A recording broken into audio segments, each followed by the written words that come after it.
Hi, I'm Libby Argiri. I'm the mother of. I'm Lauren Argiri. I'm 15. I had the Gardasil vaccine when I was 13. Before getting the vaccine, I was a perfectly healthy child. I got straight A's in school, very athletic, just normal life. And then I went in for my yearly checkup, and my doctor kind of just said, well, you should get the Gardasil vaccine. So then we asked a few questions, and he said, it'll protect us from cancer. So I thought, well, it's going to protect me from cancer. I should get it.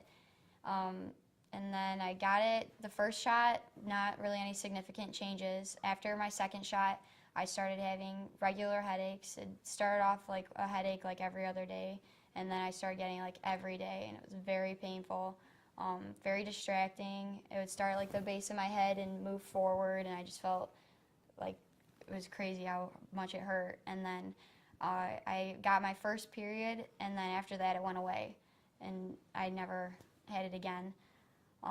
Then I started with abdominal pain. I started getting really constipated. Everything I ate made me nauseous. It was making me not want to eat anymore. And then I would get like this sharp pain like right in my stomach every time I ate. On top of that, I had muscle spasms, hair loss. My skin was like turning green and yellowish. And then I noticed I started getting brain fog. So my words were getting slurred. I couldn't really keep up a conversation. Especially in sports, like my reflexes and my motor skills were totally off. And it was hard for me because a lot of people, they couldn't tell that I was sick. So my coaches were asking me like, you know, what's wrong with you? Like, get out there and play. And I just could not function. It was like I was running through jello. I got my first shot in January. November of 2014. So the first shot was in November. The second shot was in January. After like, when did I have my period in relation to that? You had her menstrual cycle and the second injection were a week apart, and then she did not have another menstrual cycle until a year later, but it hasn't come back again. So that is we're still trying to recover from this vaccine. It's very scary. I know she's not alone. It's a very common injury or side effect from the Gardasil vaccine. So then with my third shot, I was actually going back into the doctor because I was feeling so sick, and we were just kind of looking for answers. And they prescribed me a bunch of medications, and they were like, oh, by the way, while you're here, you might as well just get the last Gardasil shot. And I was like, oh, okay, yeah, I guess that'll save me another trip to the doctor. So I got it, and the following week I was hospitalized because I had a level 10 headache.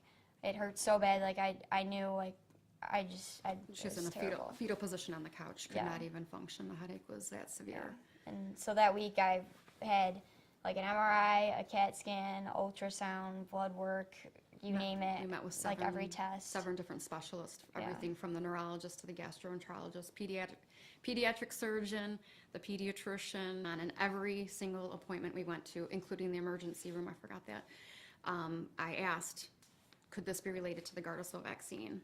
And not one doctor would make that association for us. Everyone denied that there was even a possibility that the symptoms that she was having and they weren't polite about it either. They were rude. They were like, oh no, how could you say that? Like, it's definitely not the Gardasil vaccine. You're making that up. And it was crazy. Like, I remember coming home from one doctor's appointment crying because it was crushing to hear them accuse me of making that up, and I couldn't believe what I was hearing. Making up brain fog. The gastroenterologist basically said that it was impossible that she was having this brain fog as a side effect. And I said, well, I've heard some bad things about it, girls having horrible side effects. And he said, oh, it's very, very rare, and then hooked me with, don't you really want to protect your daughter from cancer? Wouldn't you want to protect your daughter from cancer? And that's how I gave in to the guilt-ridden feeling that some of these doctors are pressuring parents with. There was a period of time last fall when Lauren was the worst that she had been. Like she said, she was trying to still function, go to school, participate in all the activities and sports that she loves, and it was, of course, impacting everything. Her speech was delayed, her motor skills were off. I was a starter on the varsity volleyball team as a freshman, and then I became like our #1 bench player. You could clearly see that things were starting to unravel with Lauren because she she just couldn't run. I mean, it was like the way she felt, her brain was working, but her body couldn't get there. It was like she was running through jello on the volleyball court.